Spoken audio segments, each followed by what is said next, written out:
work on our ankle mobility and stability because this leads to issues in our tire kinetic chain. You know, you can get plantar fasciitis, you can get shin splints when you're running, and so on and so forth. But the tire kinetic chain is impacted by lacking here in this area, or instability or lacking of strength. And so it's really important that we address this issue rather than ignore it. So the first exercise we're going to do is the peroneal muscle release. So you're going to lie on your side with the massage ball, and you're going to place it into that small muscle here. From here, you're going to press in as much as you can handle and circle your ankle around both directions. Okay, and you can put a little more on. And if you feel a spot like here is very sensitive for me, I can stay there a little bit. And you keep circling around. You will do both sides. So from the side point of view, I'm placing it on here.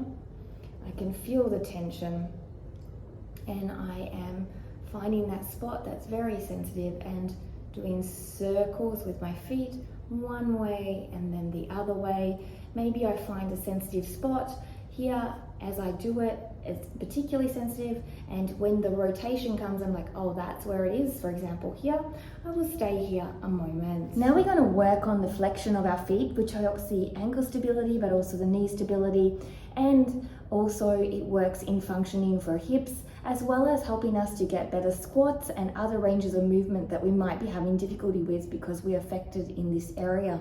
So you're going to place your feet into this position, make sure your little toe is stretched out, and you're going to come down into a squat as low as you can here. If you have not the full depth, you will work towards it. From here, you're going to bring your knees forward, come up tall. You're going to bring your hands back down and push your heels down towards the ground. They don't have to reach.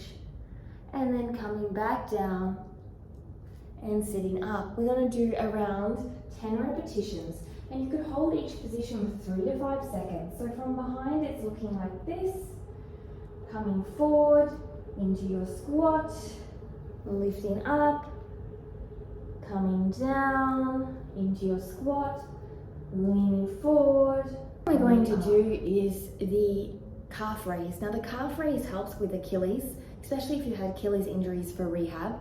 It also helps with the ability to move through full range of motion with strength, so the ankle stability, also the knee strength and the leg line strength. And also with that, it can help plantar fasciitis and other issues. So if you're a runner, this could be very, very important for you.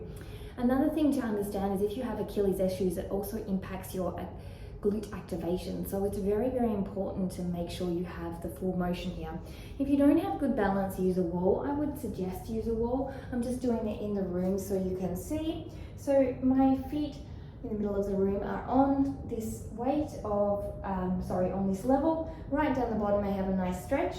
From here, I'm going to lift up tall as high as possible. Nice, slow and controlled. And come down, slow and controlled. Up. So when you take it up, you might find you struggle here. Take your time. Really work on pushing through the toes, spreading the toes out and coming down. So it's really important to make sure you have control. Again, just so you can see from another angle, you're here on the block or the elevated surface, and then you're slowly elevating. Slow and controlled, pushing all the way up. And here you really control the length and down. Beautiful. You can go a little faster if you need. So here is all of the mobility work that you can try and bring it into a session to do before you train or on a daily basis to help your body feel well and to prevent injuries. I hope you enjoyed. Don't forget to ring that bell and subscribe. Thanks for joining me. Namaste.